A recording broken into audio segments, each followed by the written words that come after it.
So what's good, family? What's good? What's good? It's Saturday. It's not Friday, but it's Saturday.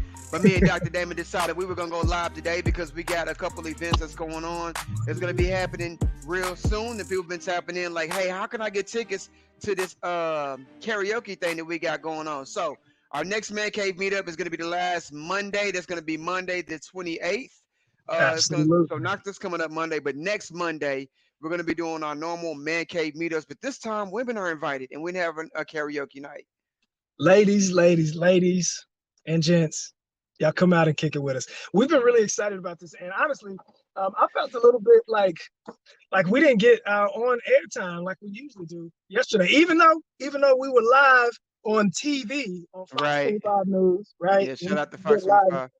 Shout out to Fox 25. We sat down with Shelby Love of the Living Oklahoma um, broadcast, and it was dope. We really enjoy being able to share what we've got coming up, particularly the master class. But that meant we didn't have our podcast episodes. So we're Right. coming to y'all on Saturday morning so we can talk about what we want to talk about. Let's And go. that means talking about what we got coming up. We're really excited about it. Donnell already talked about the Man Cave meetup that we have on March 28th. It's going to be at Kindred Spirits down on Northeast 23rd Street, where we always show love and toast to another wonderful time of being ourselves and enjoying our community. But this time, the ladies need to come out. You don't have to sing a song if you don't want to, but it'd be much appreciated because we I got think, karaoke night coming up.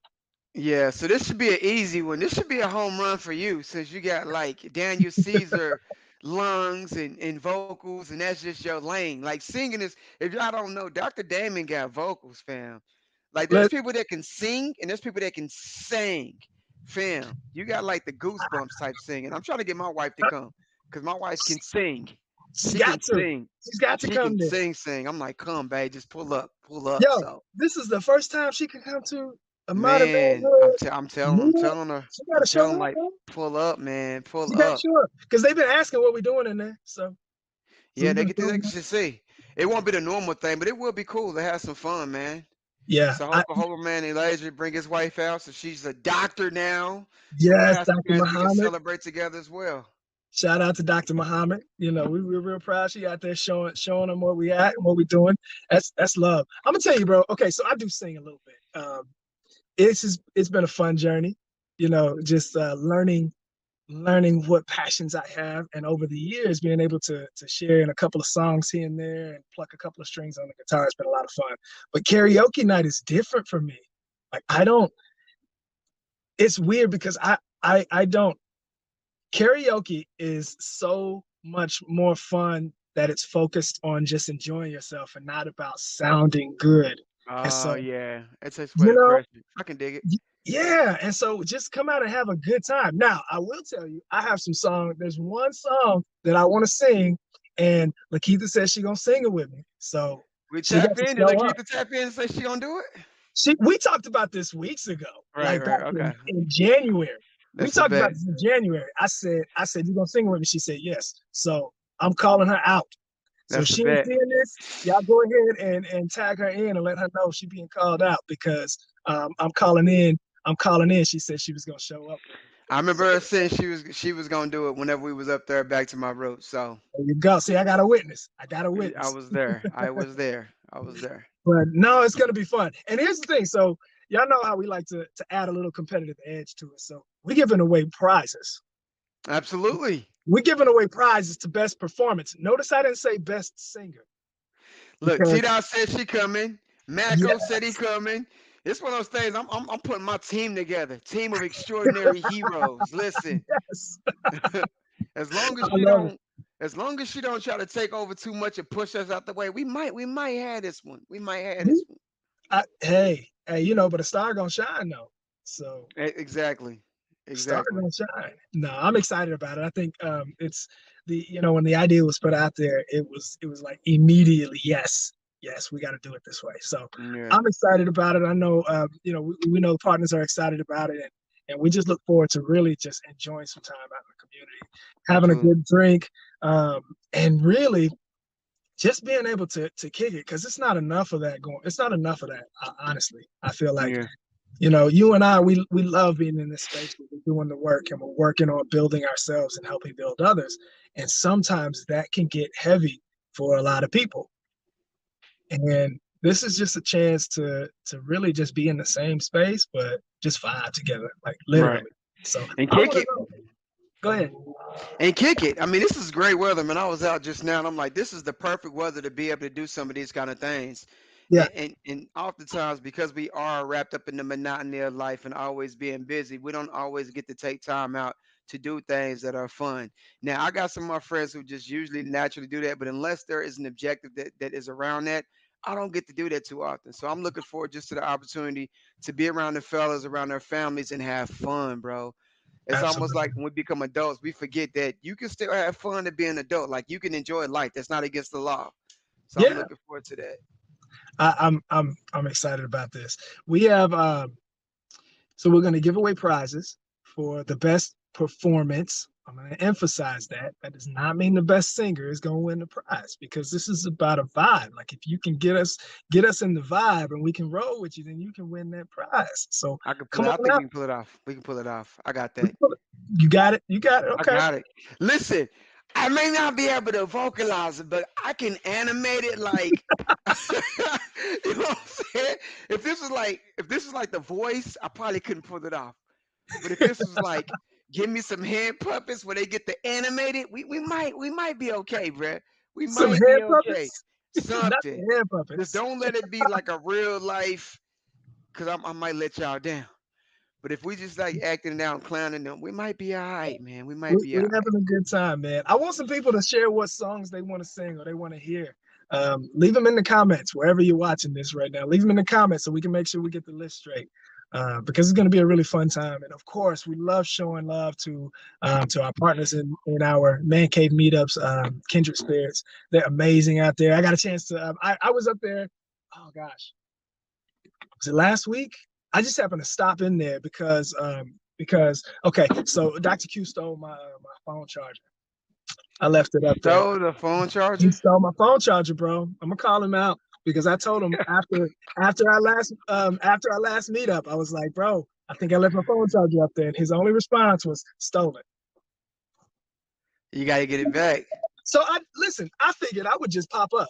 I'm just gonna pull up, right? So I was on the east side, and I went in, and he wasn't there, but Kaya was there, and Okay, my heart, man, my heart. That was my first time really catching up and seeing her in the flesh again since being back in town, and it that's was, dope. it was glorious. And she was also hanging out with an current LUDPT student. Shout out to the Langston's Doctor of Physical Therapy program. That's my alma mater. But I got to meet one of our up and coming Doctor of Physical Therapy students, so it was dope to connect. Oh, that's Uh, fire. yeah, man. So I still didn't get my charger back, but I ain't gonna hold no grudges because we You'll get family. it back. You'll We get it family. back. No, but my point is, every time we find ourselves in that space over there, please go by and visit, go by and patronize and show some love to the Black-owned businesses that are really, really out there building the community we say we want to live in. So shout out to everybody in the corridor, everybody in that space where Kindred Spirits is and Intentional Man, it's a Fitness. great space, bro. Eastside Yeah, Pizza is popping. Intentional Fitness. Of course, I'm yes, there every day getting destroyed is popping. Yeah, it's legit, man. and I'm gonna. Everything over in that area is just beautiful, man. It is. I took my grandfather over there to have pizza last How week. do you feel about it? Oh my gosh, like so the look on his face to see like what we're doing there, and I say we as a community, right? Because Right, when we walk up to this place, and he had never been there before, and I'm like, so this is new, but this is all Black owned businesses, and like for him to look around and be so impressed and feel good about that. He's an Oklahoma native. This has been his home forever. He's 88 right, years old, and the space of watching him just sit there and see his people and what is part of his legacy, because he's like what he's contributed to the community here and who he is and how he has raised his family and generations here, like that was his too. right. And to see him enjoy that and then enjoy some bomb pizza, yeah, man, That piece is fire, fam. it was It dope. goes hard. Yeah, It was dope. We had to clear a looper, and he was tickled by that. That's dope. So Yeah, we're and then looking how the support has been, because it wouldn't be able to happen without the support, man. So to see everybody coming, it's always packed up there, bro. It's mhm, been looking mhm. like Starbucks over there. That's beautiful. Like whenever you know you're gonna have to go in. If you go, you gonna have to wait a little bit. I'm like, okay, that's what we need. That's what we need. Yeah, man, it was all up. And even though like the line was long and they had to ask us to wait for a little bit because their kitchen was like backed up with all of the orders coming in. But it was Right, all up because they still got them out faster than they said they would. And right. again, the food was fire. Yeah, the food was fire. So it was dope, man. There's so much here in the community for us to enjoy and to really go and experience. We just have to get out and do it. Man. Just get out That's there and it. do it And create. and create another reason. Yeah, Back to because what we're talking about. We're doing. I feel like Yep. we just getting started. Oh, for real. That's dope. So yesterday, we spent the morning talking live on Fox 25 News about the masterclass coming up. And one of the things I wanted to reiterate about that space, because the news story talked about how we're turning boys into men. Mm-hmm. And I shared this with Donnell earlier. I was like, I really wasn't feeling that. Like, I wasn't feeling that moniker because we know that what we're doing is bigger than that.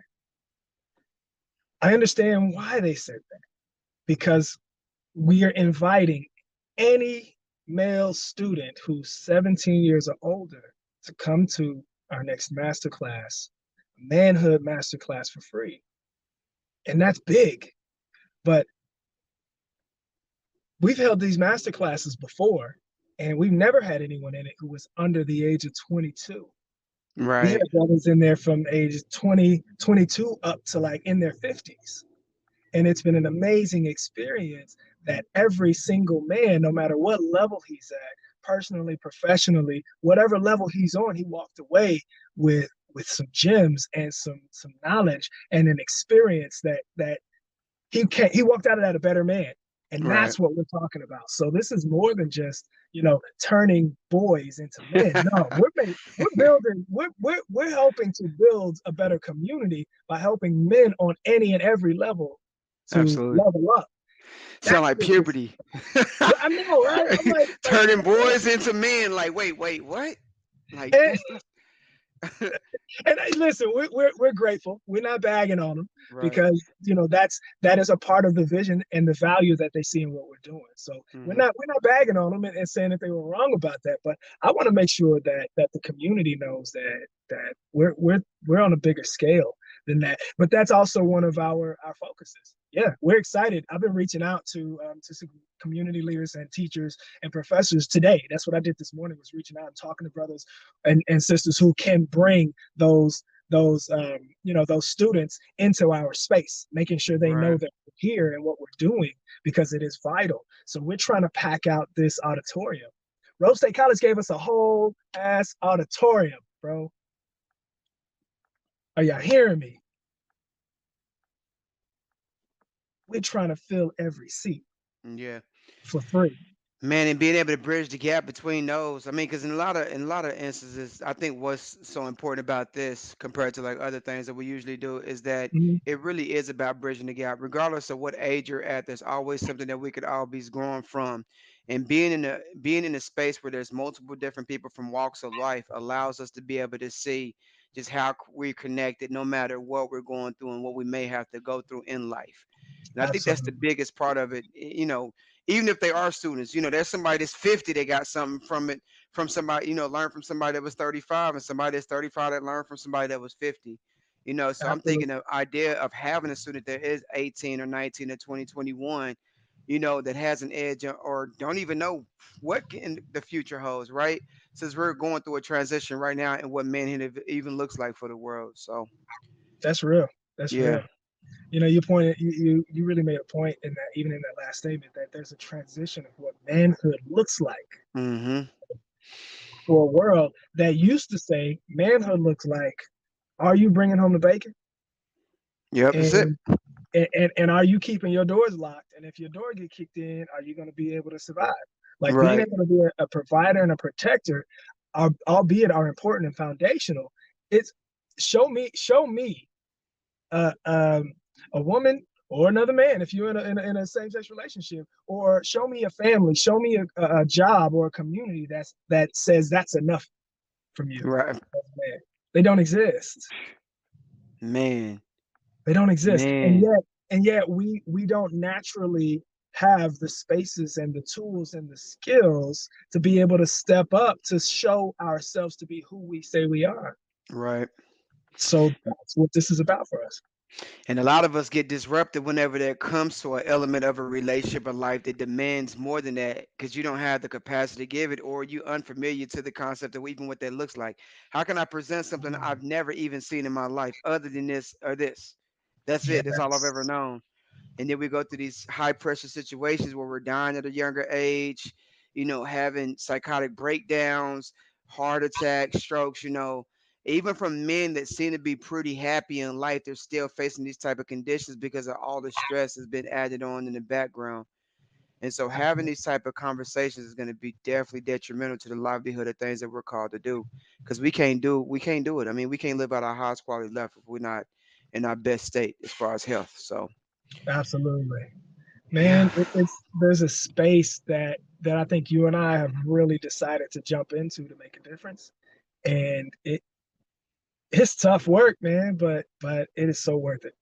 Yeah, it's rewarding. So worth it.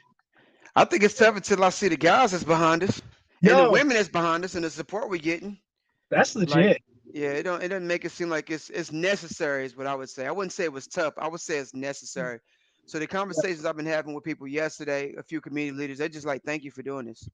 Thank you Yeah, for doing this. I was just talking to a lady last night. She was like, I need something for my husband to be a part of something like this. Like, my husband doesn't really have a tribe. He's one of those kind of guys that just goes to work, handle his business, just come home. He takes care of the family majority of the time. And so when he is dealing with something emotionally, he don't have an outlet to plug into where it's a yeah, group of just positive guys that's doing great things.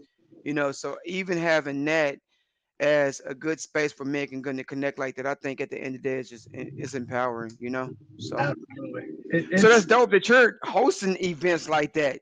Cause man, life is about creating experiences. I don't think we do that enough as men. yeah. I don't. What do you mean? Like, because we do get programmed, and maybe it's just not like a male thing. Maybe this is a life thing. But I feel like because we are always grinding, we're always, chasing the next goal, or, trying to get the bag, is that becomes the conditioning by which we live in life. And we forget Mhm. that life is truly about experiences. So my homeboy, like yesterday, he said, "Man, I seen you on the news, bro. I love your growth, bro." He's like, "You've been growing exponentially, and to see your journey from everything you come from is so inspiring, right?" And so we had this conversation, and sometimes when I talk to people I know, they say things they want to do, but there's so much more apprehension in it, and it's like, man, you can do that, right? Or I had a homie that said, "Dude, it's just dope to see you living out your dream." Well, you know that you can do that, right? You don't have to live out just a normal existence if it doesn't give you a sense of passion for pursuing purpose. You can Mhm. do that, right?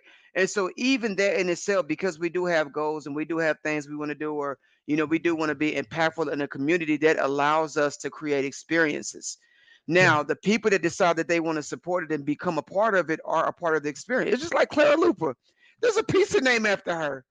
But yeah, because she decided to pursue her purpose, now it's so much more bigger because of the things that she done. But I bet she wasn't thinking like, okay, 20, 30 years down the line, there's gonna be a pizza named after me. Bet she wasn't thinking that, right? But yeah, because she carried out the things she was called to do, now her legacy carries on, and to people that's just eating it, it's just a pizza. But if they go and research the thing that she done, it can literally change a life. But that's absolutely. because she decided to live out the experiences of her life. And Yeah, because that, man, like we have the ability to change reality like in a vast manner, like a really great way, man. absolutely. And that is so real. And I feel like this is one of the things that really makes what we're doing different, because what you're saying about being in that space of seeing yourself able able Period. to That's it. like whatever you add after that, you can do, and being able to do those things. But part of what we know even in understanding the psychology of how our minds work and how our experience works, is really understanding that there are plenty of people who know, and this is as an example, in the space that I work in, there are plenty of people who know that I need to quit smoking. Like, there's no Right. question. They know it's bad for them. They know it is affecting their health in a negative way. They know that it is affecting their experiences in a negative way, and yet just knowing it is not enough. Right. So when we look at it from the other side of saying, well, how do I help said people, or how do I help those around me in that space of having the knowledge at their fingertips, because you can Google anything and Right. have the It's true. knowledge and have the proof that this is quote unquote better for me, or that is bad for me.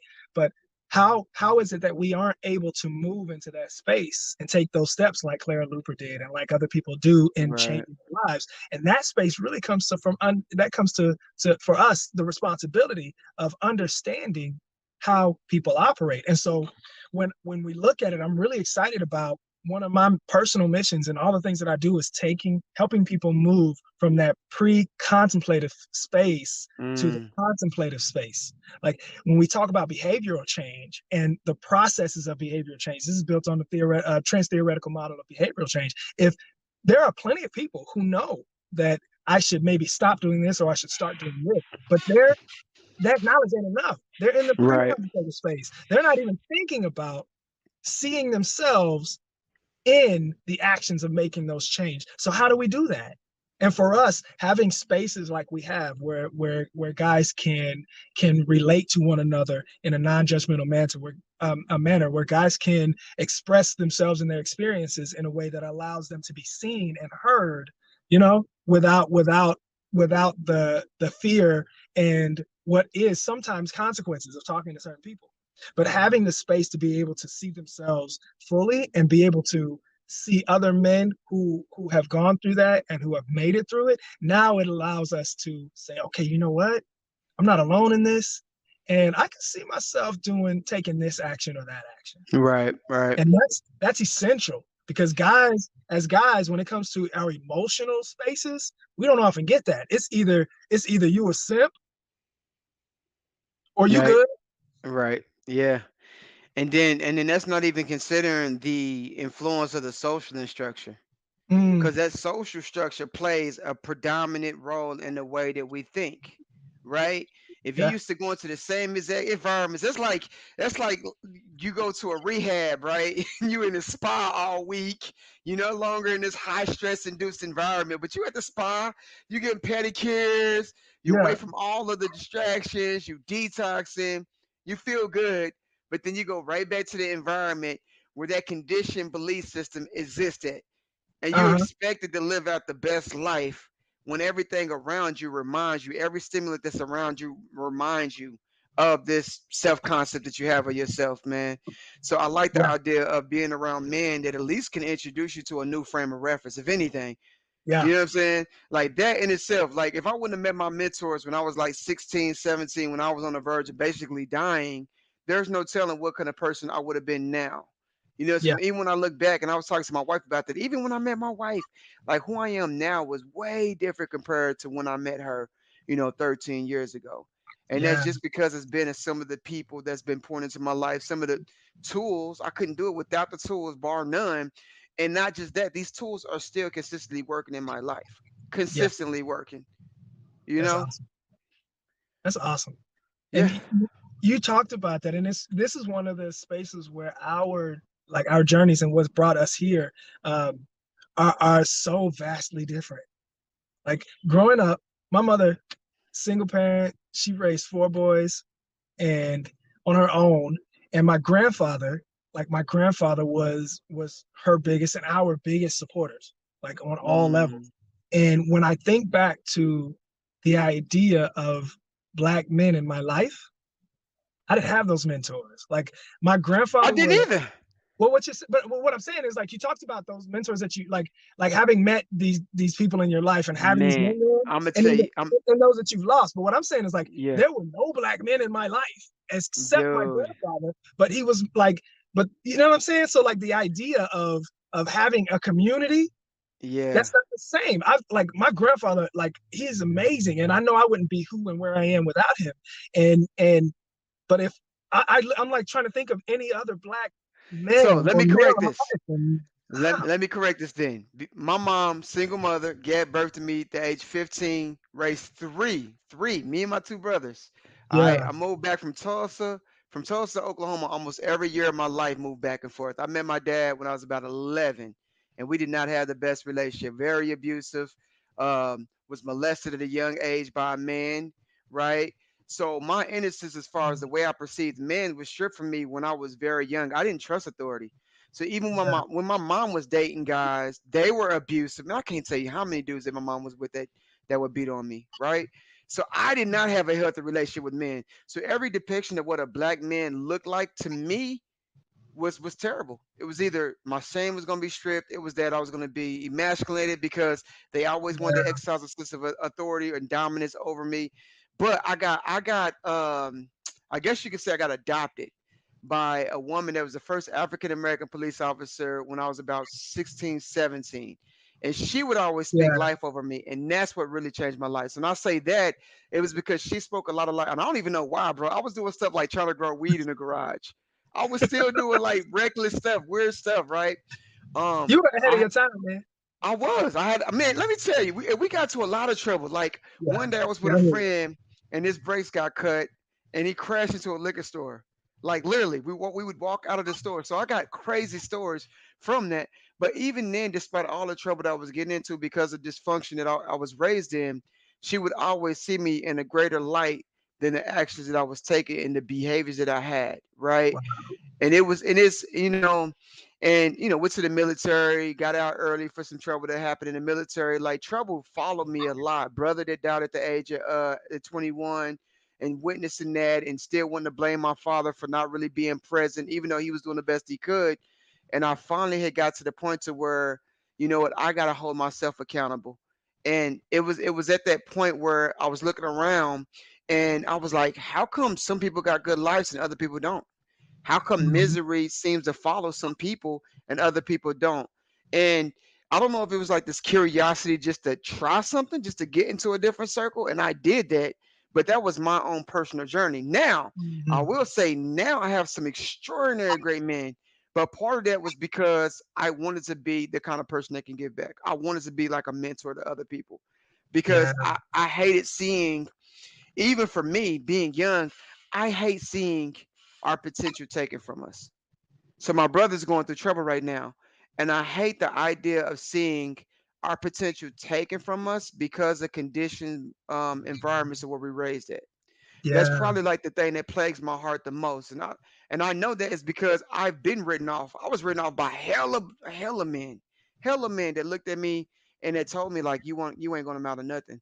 Like I got one of my best friends that I used to kick it with in high school, bro, and we used to live weights in his room, and he went into like the next room and his dad was in there and he's like, is that piece of ish friend of yours still in there? And he was like, I don't know why you always have him over here, right? And he was like, he's not going to amount to nothing. And I had never heard him say that, but this was somebody I viewed as a father figure. Like I used to get thrilled to go over there because it was like one of the one spaces I knew that I would have fun, that there was no judgment. And when I heard him say that, it was just like, oh damn, man. Like, oh wow, what I'm saying? Like, okay, bro, that's cool. I'll just go. However, fast forward 20 years, and I just talked to him not too long ago, and he was like, man, you know what? I'm proud of you.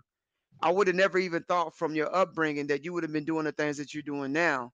And it means so yeah, much more then, but I can't say that the statements that he made early in my childhood didn't shape the way I perceive myself in a certain way. And absolutely, a lot of us still carry that. We still carry this narrative that will never be good enough, that we just got to live in poverty, that we're not worthy of experiencing our dreams, right? This is a narrative that a lot of us carry. We live with all this self-doubt. So I know what that's like. it man, that's that's a testimony, bro, because Yeah. that space where we find ourselves looking for support and we feel like we have it just to just for it to flip on its side in just one moment, and for you to look back 20 years later and still be able to talk about how that like how real that was and how that affected you is something that a lot of guys don't get the opportunity to do. We Right. don't have, we don't, we, you know, there was this post that I was reading and I commented on today where a woman asked, she said, you know, why do guys go to therapy instead of talking to your significant other? Like, why can't you just open up to, you know, to your girl or your spouse? Spouse. Yeah. And what I shared in that was that there's a responsibility that comes with being a listener. There's a Yeah. responsibility that one takes on to to be in that space non-judgmentally, but Right. also to be in that space and support fully of the person who is sharing with you in what could be one of their most vulnerable moments. Mm. And that's a struggle that, and not just women, because men Right. have this same issue naturally. We all have to learn the skills and tools. And so I talked about how a therapist shows up in that space fully aware and committed to being in that space and not letting it become about them or how Right. they feel or what their experience is if it affects them. A good And not, therapist. huh? A good therapist. Oh, good. Well, there you go, and that's the point, right? Because we're all fallible, we're all human, and yeah, Right. there's therapists out there who can't deal with that. And when you work with people in that same space, I'm not a therapist, but I work with people all the Hmm. time. We have Right. to look at people not as just, in my case, as a physical therapy doctor. I can't just look at it. You're not a knee or a hip to me or a shoulder. Right. You're Right. a person who has this life experience that has been changed, which is why you showed up in my office and in my Right. clinic. And so that space of being a good listener doesn't just mean letting them speak, but it means being able to allow that person to really flow through what they feel and start to explore why they feel that way and what Absolutely. what could or should happen in that stance and what their decisions might be. And here's the key part, because they are going through that so that their life can be better. Absolutely. Like they need to go through that space and talk through that and explore what they're going through and what they're feeling so that they can make decisions based on what they think is right so that their life can be better. And oftentimes this is where it gets rocky for us in our relationships with women or with other people in our lives, because once that man says something that either threatens or is perceived to threaten their livelihood, their comfort, their perceived safety, or their basic needs or wants from them, then all of a sudden the conversation changes, Yeah. right? That's And so that's true. That's we've a all good been in point. that. Yeah, and that's the difference between having a therapist who is literally walking into this space, knowing that no matter what is said, that patient, as they become a patient, that man could be talking about how right now my therapist, you ain't giving me what I need. And that therapist is not there to say, well, I had a bad day today. My kid was calling Right. me on my lunch Right. break, and now all of a sudden you're not even paying attention to what I'm feeling, and you sitting here telling me I'm not showing up. What about me? That like, that therapist knows that that's not the space for it. Right. And when we say, as men, we need to have that space to talk to someone in our life, we need that person to step into that place like that, where yeah, Right. as a man who's telling you, hey, you did this or you said this, and this is how it's affecting me and me being able to be my best self, you got to sometimes be able to say, okay, I hear that. What needs to happen for you to be your better self? And if, Right. because oftentimes that might not even mean that you as a person have to necessarily change anything about who you are, Right. That's good. That's good, right? bro. That's And really good. those are the people that we keep in our lives. Those are my best friends of 20 years. When I came to him and was like, bro, like at one of the most important moments of my life, you stood there and did this, and it hurt me. And instead of him saying, well, I'm going through this, he was like, he looked at me and like we cried. Yeah. Tears, real tears came down because those were real feelings. And he said, bro, I'm sorry. Yeah. What do we need to do? Like, that's the space. That's the Man, we difference. don't do that stuff enough. You know, We don't have enough. That's what I'm talking about. Experience. yeah, we don't have enough Experience. experience. and Yeah, getting through that together. And so we here. So we this is what Modern Man is about. Let's that's talk dope, about the bro. skills and the tools that it takes to Man, be able to get that through could be a whole topic right there, bro. They're that. really that. I mean, how do you create a safe space for a person to be vulnerable like that? You know what I'm saying? Skills and tools. I'm grateful to have that with my wife. We can have conversations like that, but we didn't always have it like that. You know what I'm saying? Yeah. There's still some sensitive moments where it's like, but I've had some situations where I've had to be confront like friends and say, hey, bro, when this happened, I was impacted like this. This affected me like this. You know what I'm saying? Hmm. I Hmm. internalize this. Let me know if I'm seeing this in the right manner because this is what happened and this is how I feel about it. Yeah. So, in order for us to be able to continue our relationship, I need this not to happen, or help me understand why you reacted this way that you reacted. You know what I'm saying? If you can be, Yes. you know, and really a lot of our relationships should be like that. If we decide we're going to be on the journey together, and it comes to a place of like union that requires understanding and that Yes. requires accountability and growth, that's what a real relationship is to me. You know what I'm saying?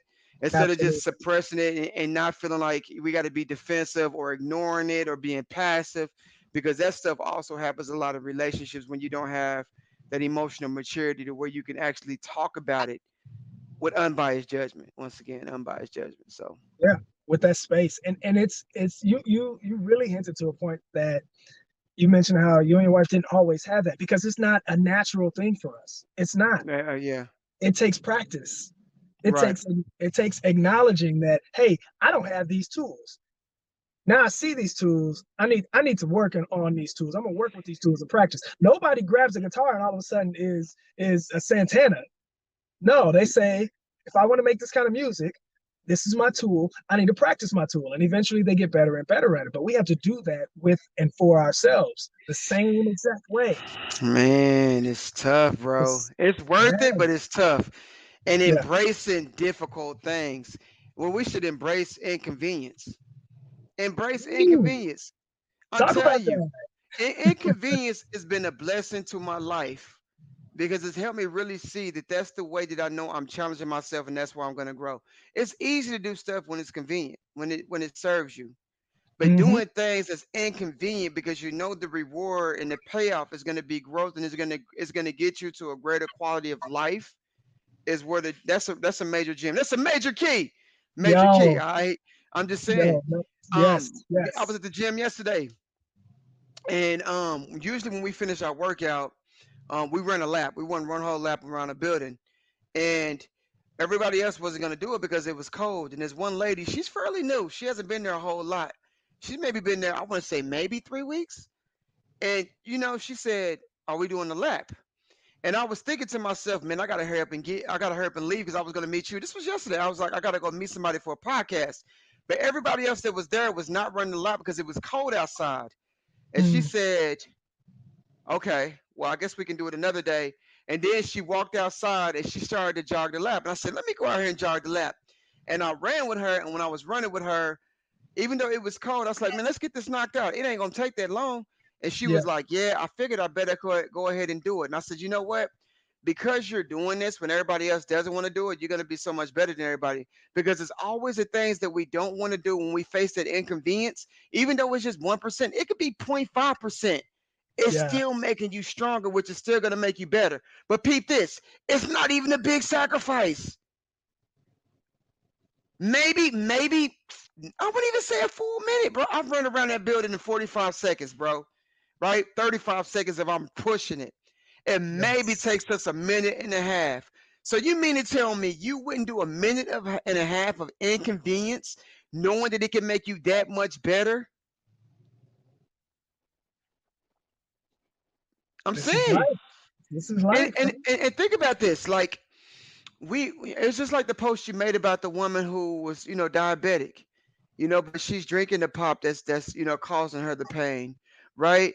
I was talking to Jay1. I was talking to Jay1 yesterday because he's doing counseling right now, and I'm grateful because he's coming to me with these new insights now, and I'm like, bro, this is dope.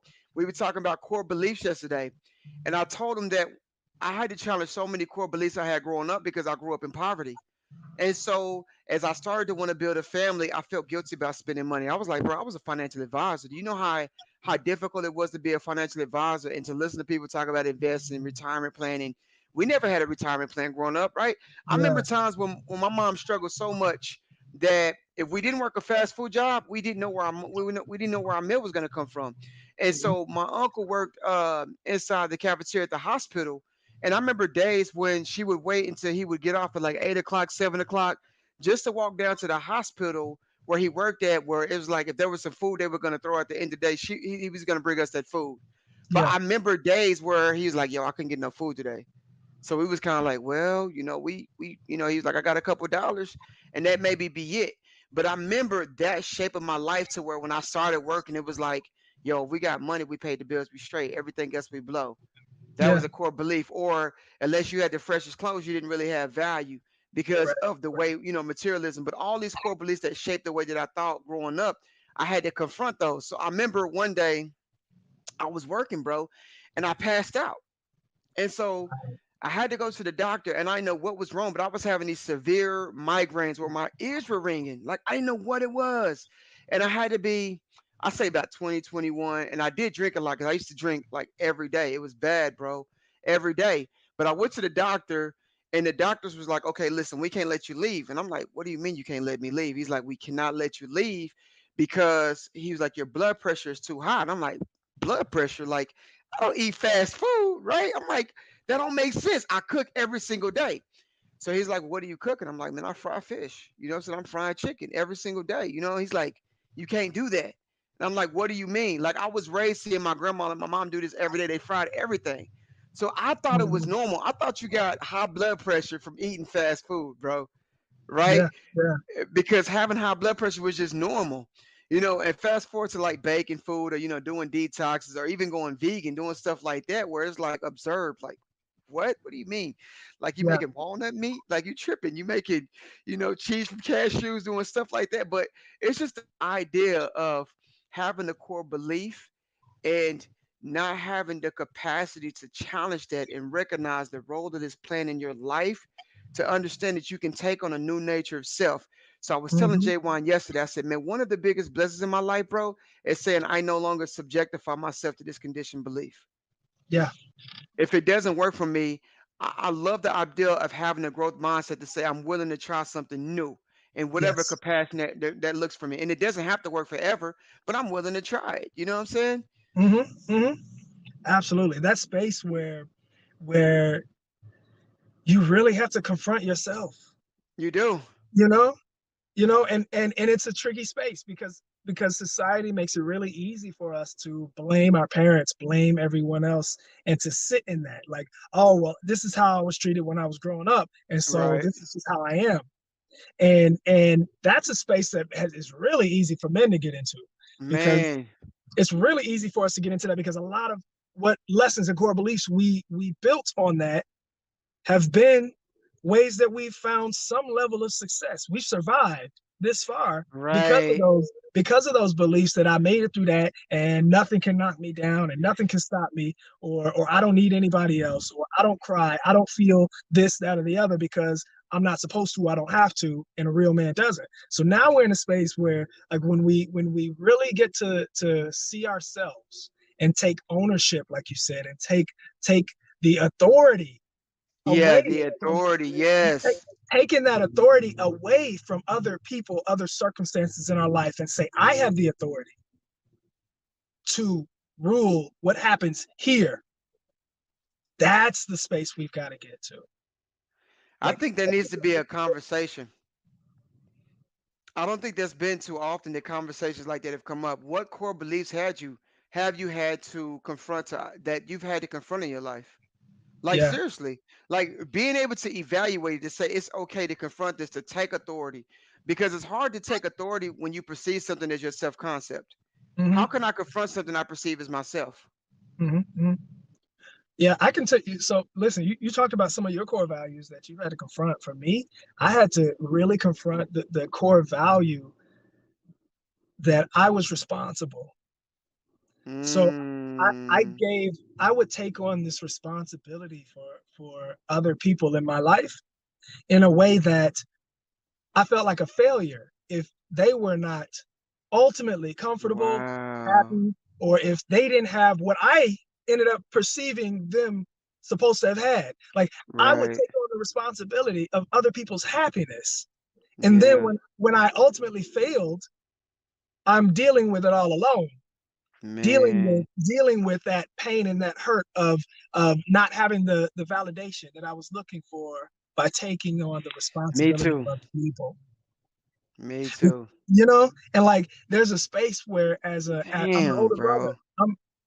I have three younger brothers. I grew up in a house where I took on the responsibility of taking care of them, not just the kind of natural I'm an older brother space, but Right. more of that. And you can imagine how much friction that was. Right. I got a question. So do you think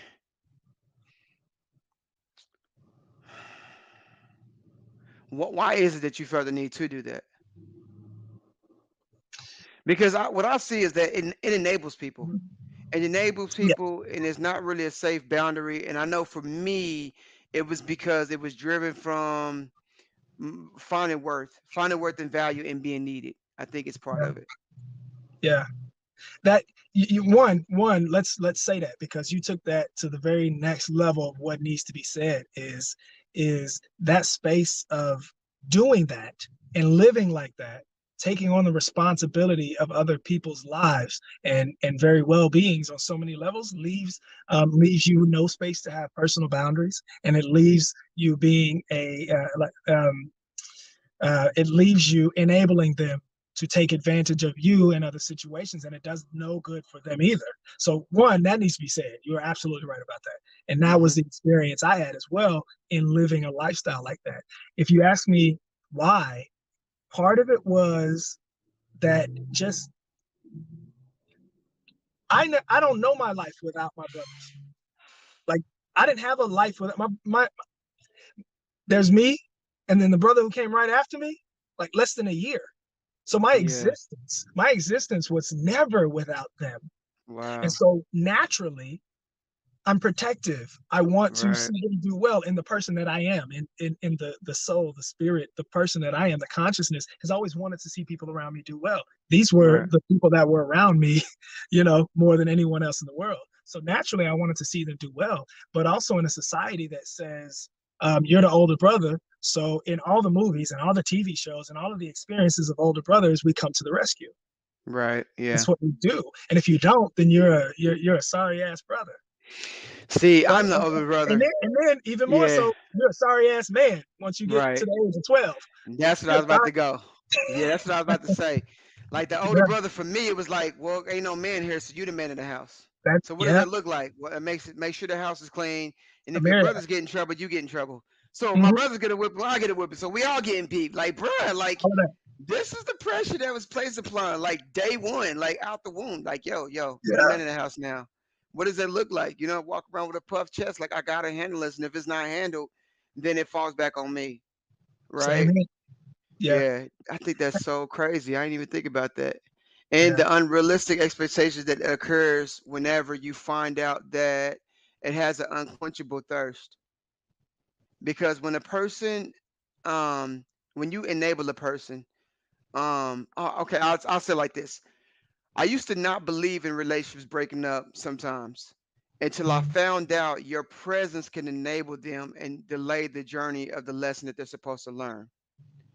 yeah, So sometimes breaking apart, it destroys that sense of codependency where they can go through it and become a whole functioning being and actually have to face the reality that we've denied them because we are caretakers in that manner. You know what I'm saying? Does it make sense? yeah. Absolutely. Okay. This is, Okay. we talk about that. Flip that on the side where we're comfortable in seeing that. We get to the point of teaching our kids how to ride bikes, right? And we hold on to their seat until they get a little bit comfortable, but then we let Mm-hmm. them go. We have to let them go, even when they're saying, "Don't let me go, don't let me go, no, don't let me go." But how are they going to learn to be Man. one with that bike if we always hold their seat? And as parents, we know we got to let them go, but then Right. we get in relationships and we forget about that because we're so entrenched in that space and in This what is we good, gain from bro. that codependency. And so, yeah, it's tough.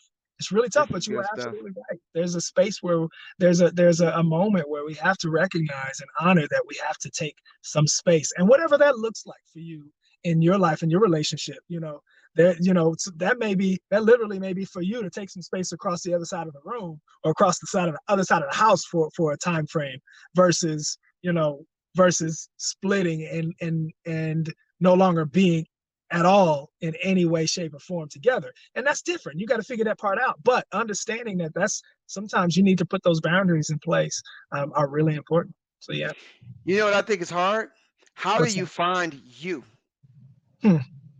So I had a conversation with a friend who went through like a really big breakup, and she said, "Is it possible that you can be with a person for a long time and they use you?"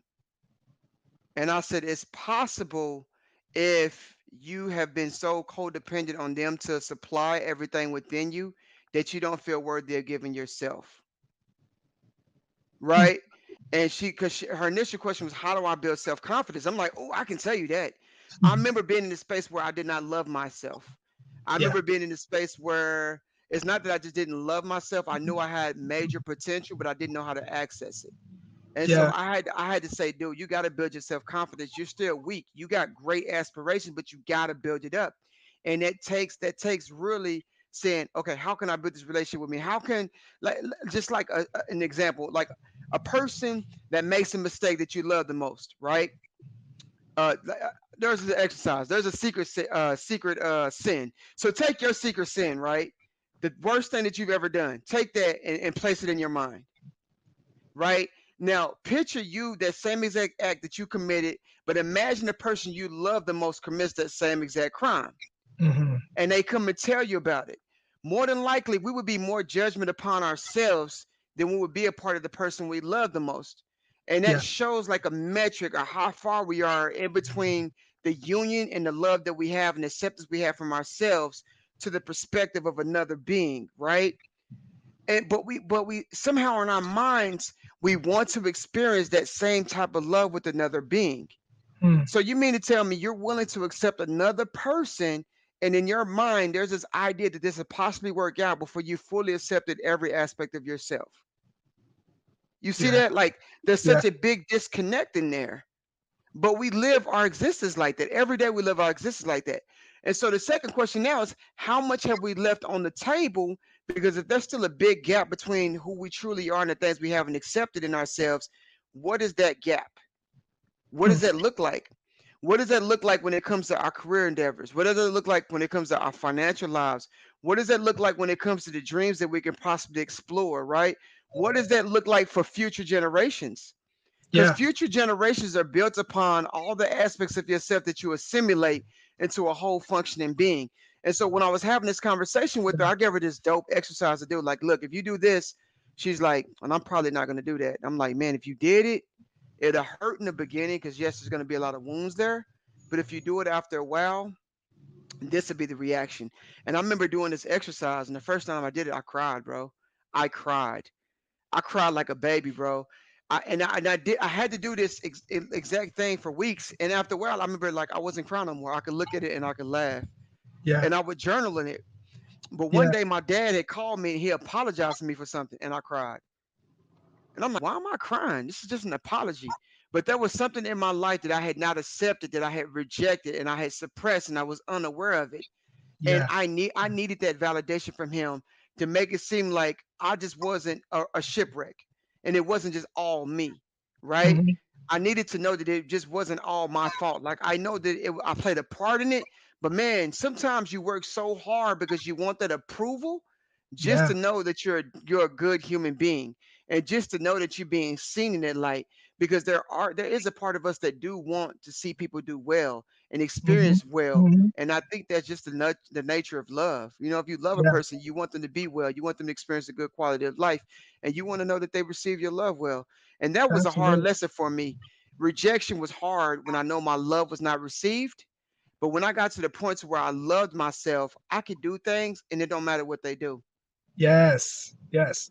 You Right? know, that and getting to that space, you talked about how that it makes me think about how I challenge your perspective on how to build yourself or how to kind of grow to that in yourself. Because the way I see it and what I think I can appreciate is it's there already. We've got to go back to your best self, to the way you loved yourself before, innocently, Right. right? And Yeah. powerfully and unabashedly.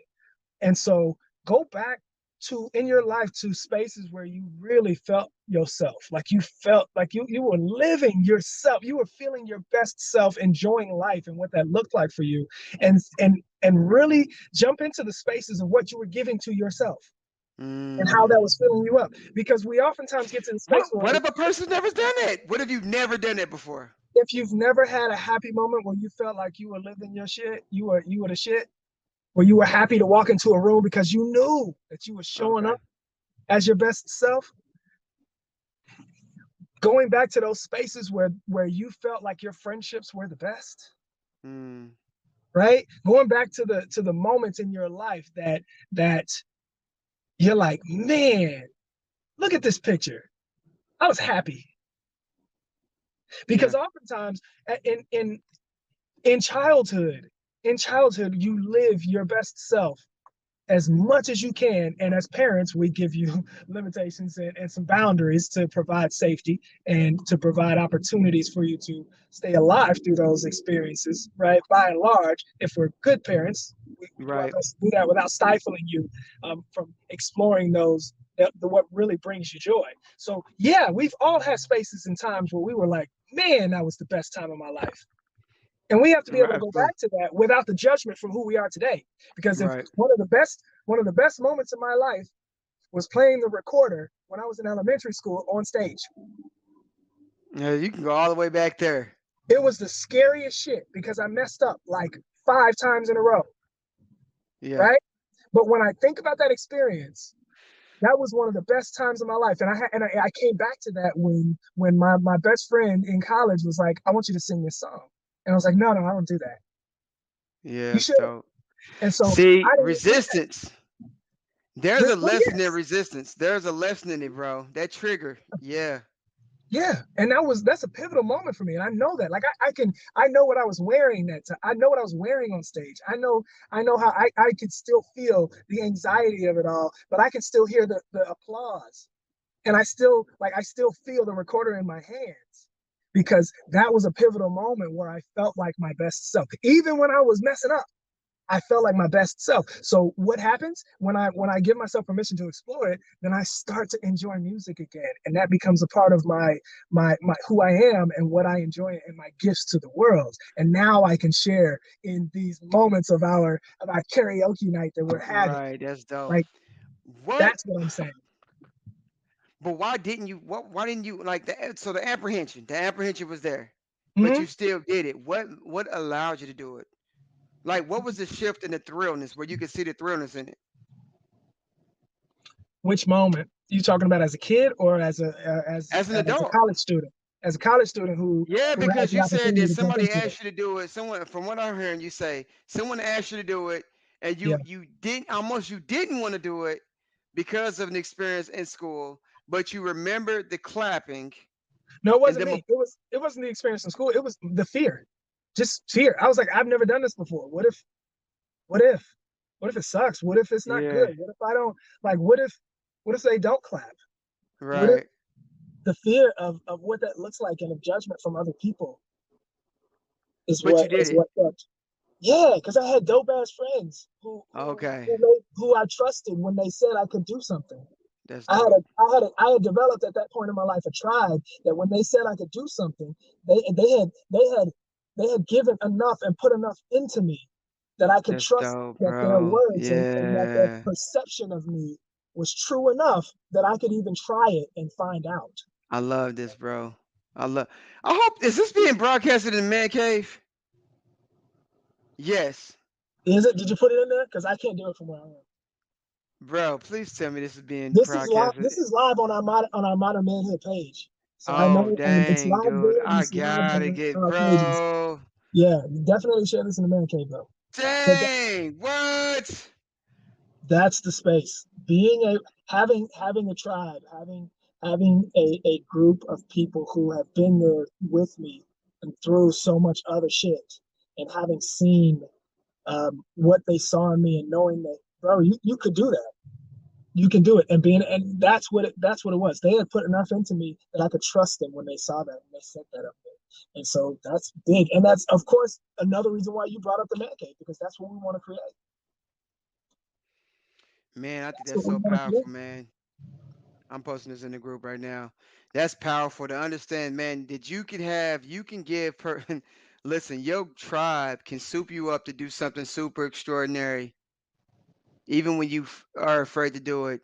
And by facing that fear, something great can happen for your life. Because you can sing, bro. You got a great gift. You know what I'm saying? Appreciate it. I'm You got a excited great about it. gift. And I'm I excited to appreciate get you back to it. being able to share that. Okay, our next party. Next party.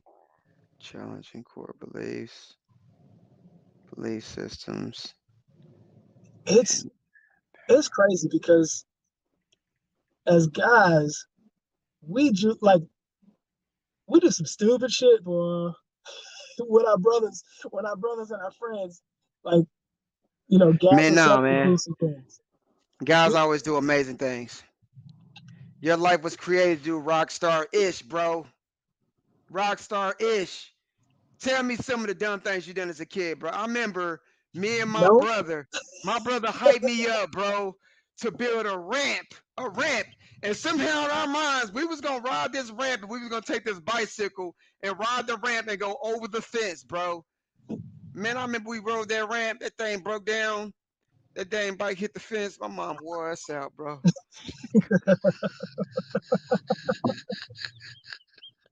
Well, yo, I, I, but but in our minds, me and my brothers was like, fam, we fit to go extreme sports, bro. This is about to be legit.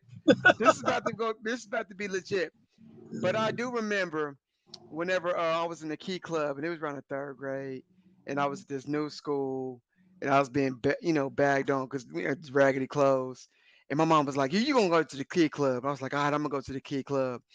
And we went to this camp. We was at this camp, and everybody, we was used to ragging. That's just what we did. And we had this opportunity to write a speech, and it had to be about our group. And everybody, wrote their speeches, and all of them nominated me to write a speech. And I was like, what? So I put together this speech, and I remember being up on stage, and I was sweating so much that my armpits, I had to like the little armpits. you So understand, bro. yeah, so the whole time I'm self-conscious looking at these pits, bro, like they fist to flame me when I get done. And I had talked about each one of them and how incredible they was and how much they gave to the group, and I gave them all nicknames, and they was just cheesing, and I got like a standing ovation. And I remember being like accepted in a whole new space for somebody I didn't know, but because of the part that I played within that group, they boosted me up to do something that was so dope. And the thing about it is they saw me beyond the things that I would see in myself, beyond the armpits, beyond the flaws, right? Yeah, And it's yeah, dope things when people can see you like that, like fam, we got armpit stains too, right? Like that's not the thing. But because they can yes. recognize you for the value that you can bring to the group means so much more. Look, this is a word, man. Y'all pass the plate, man. Pass the offering Man, plate. yo, yes, that's so it, and that's it. Brings me back to why you and I do what we do. Yeah, Why we see so much value in this space, in yeah, creating a tribe and creating a place for us to show up with our pit stains, right? yeah, right, For us to show up and say, listen, this is what we're trying to do here. right, And I'm just proud of it, man. And yeah, I'm excited about what we got coming up. yeah. This is a gift. Bring it full circle, bro. We got Yep. we got some events coming up. And so those of you guys who are listening to this or who are watching this right now, Do or you got even the flyer? huh? You ain't got the flyers, do you? Oh no, you on your phone right now. No, I think that's The all. flyer for the Yeah, karaoke night. All right, so yeah. Peep, just to wrap this up, because we're going in an hour. That was dope. That was great. I love this. Just to wrap up, we got karaoke night, March 28th. I'm gonna be sharing this too, and I'm gonna go live and talk about it because I want my people to show up for this karaoke. I've never done Absolutely. karaoke with some of my friends, so experiences. That should be our theme. Experiences. Modern manhood masterclass experience. Um, and then we got April 2nd. Our manhood masterclass is going down at Rose State College. Where Cody said he's pulling up again. Cody's like, I'm there. I'm Nice. there. So he Love gave it. me a shout out. He called me yesterday after he sent us on the news, and he said, "Bro, I seen y'all on the news. Y'all did great, man." And so he was like, Yes. I'm gonna be there again." And I told him, like, man, I'm glad you coming. I'm glad some of the men that already did the master class are gonna come again, because showing other young leaders what they can do, you guys, is what it's about. And also, not just that, but us getting to the point to where these visualization exercises we do, walking it out.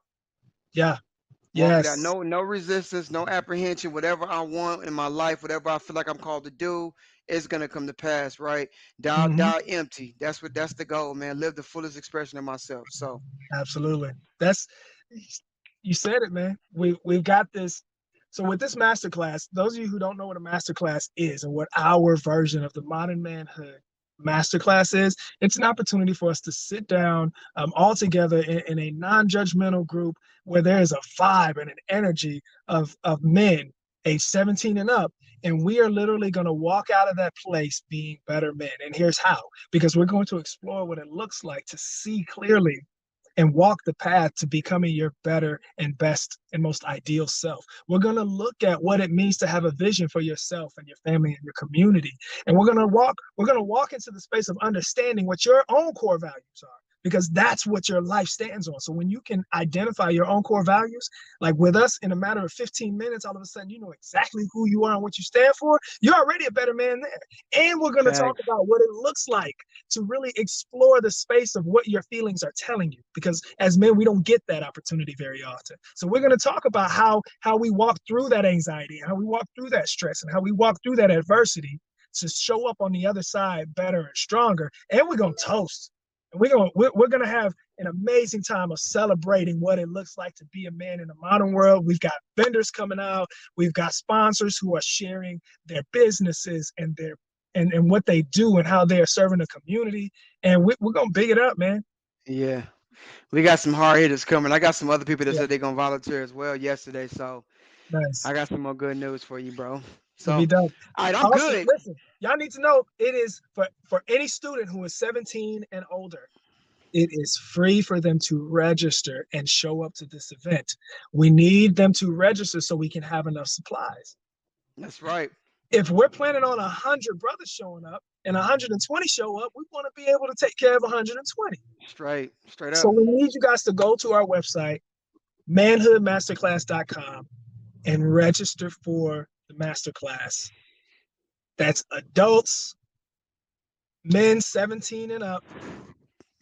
Show up. Let's show out. Let's Let's have do a it. good time. Straight up. Yeah. And in the meantime, we're doing karaoke. Absolutely. And that's Yeah. coming up in 2 Mondays. So pull up. Yeah. I love you, bro. And they got to register for that too. Manhoodmasterclass.com, or they just show up at Kendrick. Yeah, get your tickets, man. Get You your can get your ticket. Let's tickets. go. Yeah, get your tickets They're there. 10 bucks. $10. Yep. And Okay, first 10 thing, get a bucks so free we can drink. take care of yeah, first thing get a free drink as usual. Yeah. So we Or can show take up. care of the Listen, stat. I'm pull just up. hit up my homegirls. When we get done, I'm about to hit my homegirls up. So Yeah. I Pull love you, up. bro. Guys, girls, pull up to our karaoke night because you can get your ticket at the door if you need to. But we love to see you. Hope you guys have taken a lot from this conversation. I love getting to know my brother more and getting to know myself more in this space Straight where up, we're man. allowed to be our best self all the way around. So Straight up. peace and love to you guys. We'll see you next time.